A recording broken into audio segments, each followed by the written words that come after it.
कणकवलीमध्ये prime लोकेशनला flat शोधताय? Premier flats ते पण बजेटमध्ये. सर्वोत्तम क्वालिटी फ्लॅट्स 18 लाखांपासून. मार्केट, शाळा, hospital, railway station, bus stand, highway पासून 5 मिनिटांवर. पार्किंग, 24 तास पाणी, बॅकअप सह लिफ्टची सोय. तुमची लाईफस्टाईल अपग्रेड करा नव्या घरात. ऑफिस पत्ता विल्बर्ट प्रॉपर्टीज, मनोहर शिल्प, पहिला मजला, जानवली ब्रिज जवळ, कणकवली. संपर्क विल्बर्ट प्रॉपर्टीज 9637 32 25 40 आणि 9423 7509 44. भंडारी समाजाच्या वतीनं शिवकालीन इतिहासाचे मूकसाक्षीदार असलेल्या शिवकालीन शस्त्रांचं प्रदर्शन आयोजित करण्यात आलंय. दैवज्ञ भवन इथं हे प्रदर्शन होणार असल्याची माहिती अखिल भारतीय भंडारी समाज महासंघाचे अध्यक्ष नवीनचंद्र बांदिवडेकर यांनी पत्रकार परिषदेत दिली आहे. अखिल भारतीय भंडारी समाज महासंघ, मालवण तालुका भंडारी समाज आणि हितवर्धक मंडळ मालवण आणि जिल्हा भंडारी समाज महासंघ अशा 3 संयुक्त संस्थेच्या वतीने आम्ही मायनाक भंडारी यांच्या स्मरणार्थ शस्त्रग्रह प्रदर्शन, शिवकालीन शस्त्रग्रह प्रदर्शन आयोजित करत आहोत. उद्या दिनांक 23 सकाळी 10 वाजता त्याचं उद्घाटन होईल. आपल्या दैवज्ञ भवनमध्ये त्याचा उपक्रम आपण करणार आहोत आणि ते प्रदर्शन 4 दिवस चालणार आहे. सकाळी 10 ते संध्याकाळी 7 वाजेपर्यंत त्याचं वेळ असणार आहे.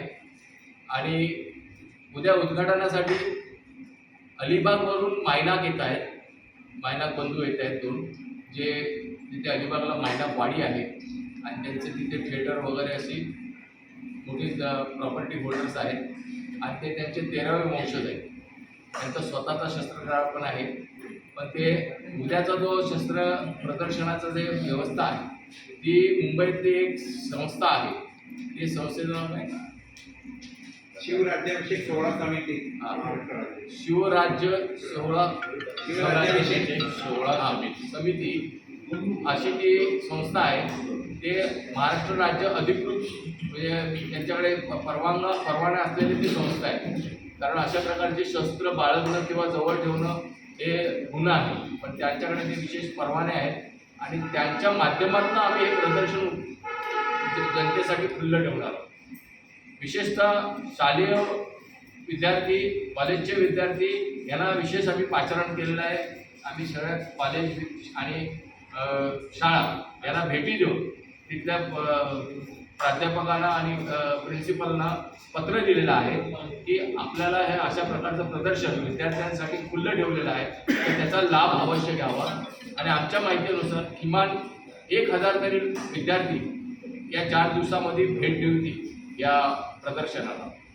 आमचं उद्दिष्ट त्यामागचं असं आहे की शिवकालीन शस्त्राचं फक्त चित्रात पाहतो, पण ते प्रत्यक्षात ते शस्त्र पाहायला मिळेल आणि त्या शस्त्राची माहिती देणारे सुद्धा तिथे टेक्निकल पर्सन्स असणार आहेत, जे त्या शस्त्राबद्दलची माहिती देणार की हे शस्त्राचं नाव काय, हे शस्त्र कशामुळे वापरलं गेलं, की हे शस्त्राचा वापर कोण करत होतं जास्त, अशा प्रकारची डिटेल माहिती ते टेक्निकल पर्सन्स देणार. तर त्या अशा प्रकारचं जो शस्त्राचं प्रदर्शन असणार आहे त्याचा लाभ समस्त मालवणकर आणि या सिंधुदुर्ग जिल्ह्यातल्या लोकांनी घ्यावा असं आपल्या माध्यमातून आम्हाला त्यांच्यापर्यंत हा विषय न्यायचा आहे. त्यामुळे तुम्हाला आज बोलवण्याचं कारण हे आहे की असं ऐतिहासिक काम, कारण आपल्याकडे 4 डिसेंबरला तुम्हाला सर्वांना माहिती आहे, आम्हाला सर्वांना माहिती आहे, 4 डिसेंबरला नेव्हल डे म्हणून आपल्या मालवणच्या किल्ल्यावरती साजरा होणार आहे. भारताचे पंतप्रधान त्या कार्यक्रमासाठी येत आहेत आणि त्याचं औचित्य साधून आम्ही हा कार्यक्रम आयोजित केला आहे. त्याचं कारण असं आहे की मायनाक भंडारी हे खरे म्हणजे शिवाजी महाराजांच्या स्वराज्याचे पहिले आरमार प्रमुख, म्हणजे ज्यांच्या नेतृत्वाखाली आरमार उभं झालं ते मायनाक भंडारी.